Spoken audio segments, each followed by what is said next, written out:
Hello creeps, Andy here, and I know what you're thinking. A video 2 days in a row? Who is she? But today I wanted to talk about Unsolved Mysteries on Netflix. So I'm going to just give you a little background on the show, and then I'm going to talk a little bit about the episodes, and then I'm going to talk about what happened after this show aired. I know that I'm also wearing a beanie and a sweater, and it's in the middle of summer, but I just walked the dogs and it's freezing outside today. So, and by freezing I mean like 60 degrees.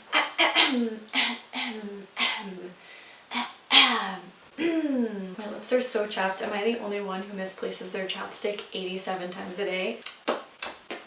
Okay, so first I wanted to say that I don't usually watch TV shows. If you've watched pretty much any of my videos, you probably know that.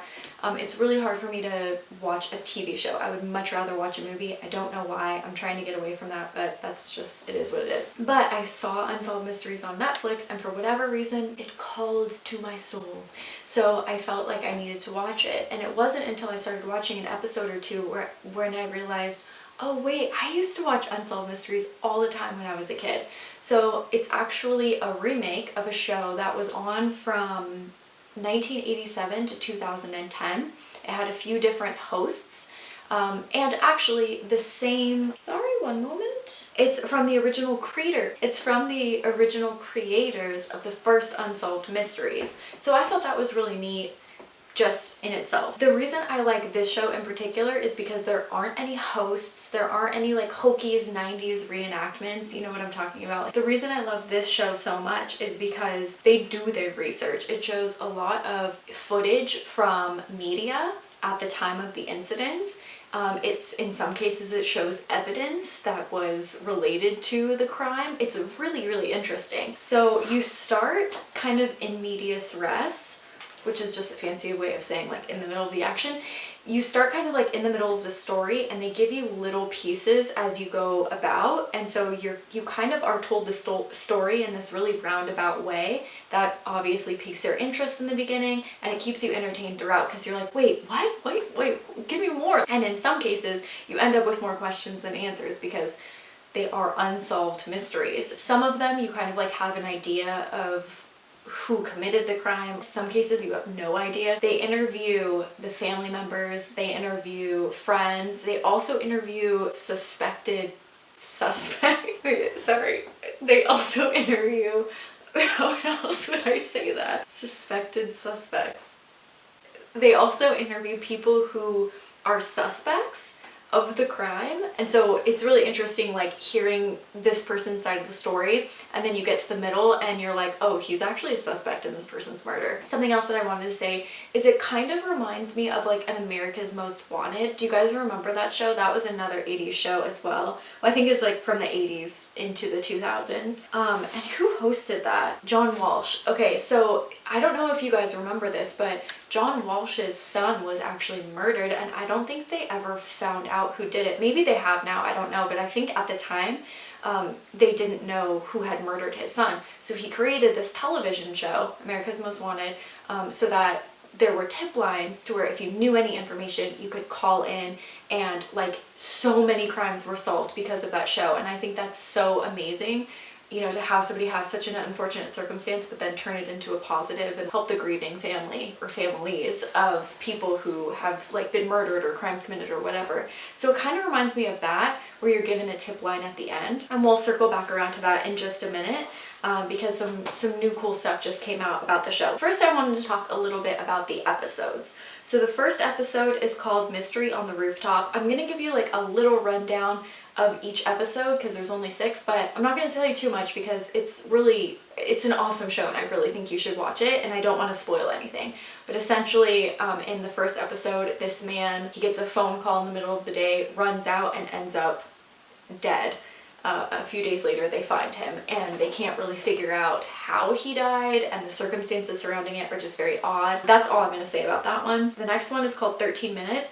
So there's a woman where there's a 13-minute gap of time. So she's accounted for up until this time, and then this is when they find out that she's missing, and they don't know what happens in those 13 minutes. Her body was found later. What's interesting about this episode is that there are so many suspects, and there are like 3 people who admit to her murder, and they don't know who it is, and there's no really evidence to suggest that any of these people did. And the 3rd episode is called House of Horrors. So this one, a family ends up dead and the father goes missing.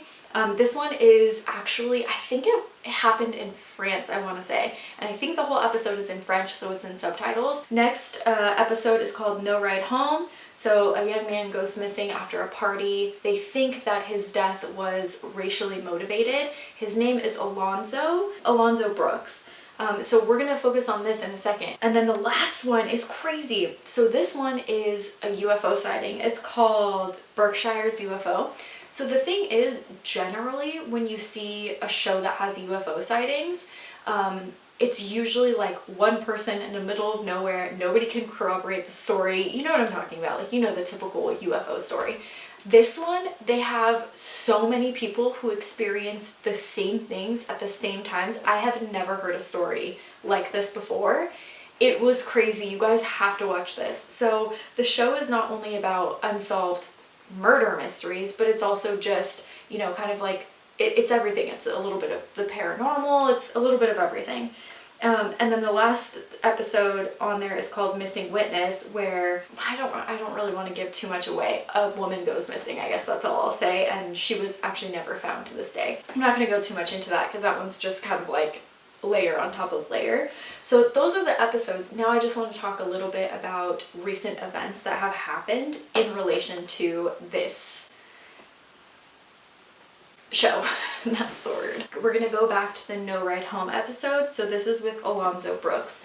So essentially I'm just gonna give you a little bit more info on this story so I can tell you what happened because of the show. Alonzo went to a party with a few of his friends, and they went to a town pretty far away from their home. His friend ended up leaving without him because he couldn't find him, and they couldn't find him afterwards. I think he was missing for like close to a month, maybe a little over a month. They searched the entire property that the party happened at, and his family ended up finding him like a month later in a creek that had been searched plenty of times before that. The autopsy report came up inconclusive, so they couldn't tell if he drowned in the creek. They couldn't really tell anything, which is kind of like a crazy part of this show as well, where you think that with forensics nowadays and all the technology that we have, you think that if a crime is committed and something horrible happens, like, people will be able to figure it out.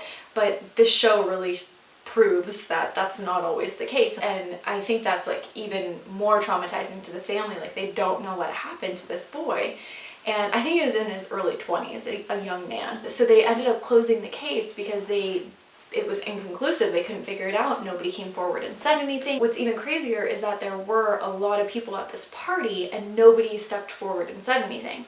So the FBI ended up reopening the case in 2019, and because of the show, they got a few tips to their tip line, and his body was actually exhumed, I think, this week. And so they're like really reopening the case and looking like for foul play and trying to figure out what happened, because although the coroner couldn't say that foul play was involved, the family really feels that there was, and there was some issues that happened at the party that made the friends think that it was a racially motivated, like, hate crime against this man who was murdered. Just absolutely horrible. So I guess in conclusion, one, really entertaining show. They do their research. I love the way that they portray the events to you, how they don't just give everything up front. They kind of hold back and like feed you a little bit at a time. I like that it's not a super linear way of storytelling. I think for me that's just a really engaging method. But I also love the fact that they have this tip line open and that people are coming forward and, you know, have the opportunity to revisit these cases that have, you know, essentially gone cold, and that the families could potentially have some sort of closure. All in all, I think it's just so fantastic. If you guys haven't seen it, I really, really suggest that you do. I think it's cool to support something like this, you know, where there's good intent behind it. If you guys have seen it, Let me know what you guys thought about it. And when you guys were younger, did you watch Unsolved Mysteries? I did also read, it was from an unreliable source, so take this with a grain of salt, but I've heard that at least 20 other tips have been made since the show aired on July 1st for other episodes as well. If I can watch it and support the show and have other people be able to call in and give information on these crimes, I think that's so awesome. That's it. That's all I have for you today. Just a really quick video. I just wanted to talk about this because I thought that was really cool that they were exhuming his body and hopefully working towards giving Alonzo's family closure. I think that's about it for today. So I forgot what I was saying. Okay, I'll see you later. Bye.